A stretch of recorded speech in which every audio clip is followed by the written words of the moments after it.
ఇవాళ నా గురించి చెడుగా మాట్లాడుతున్నటువంటి ఒక మంత్రి గారు,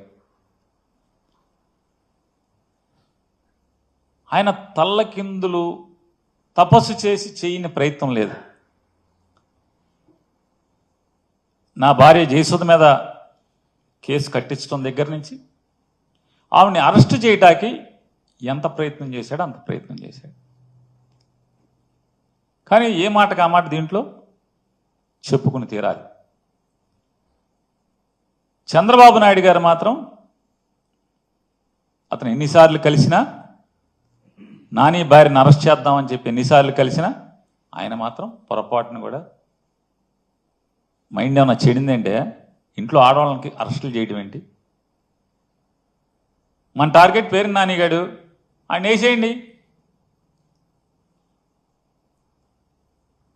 అంటే, కాదు సార్ ఆడు కొడుకును కూడా వేసేయాలి సార్. సరే నీ కక్ష ఆడు కొడుకు మీద కూడా ఉంటే ఇద్దరిని కలిసి చేసేయండి, అంతేగాని ఇంట్లో ఆడవాళ్ళ మీదకేంటే తప్పుడు పనులు అని చెప్పని ఆయన నడుచుకుంటూ వెళ్ళిపోయారు. ఇది అధికారులు ఉన్నారు సాక్ష్యం, ఎమ్మెల్యేలు ఉన్నారు సాక్ష్యం. టీడీపీ ఎమ్మెల్యేలు కొంతమంది ఉన్నారు, అధికారులు కూడా ఉన్నారు. నాదెండ్ల మనోహర్ గారు కూడా పక్కనే నుంచుని ఉన్నాడు ఈ కాన్వర్సేషన్ జరిగినప్పుడు.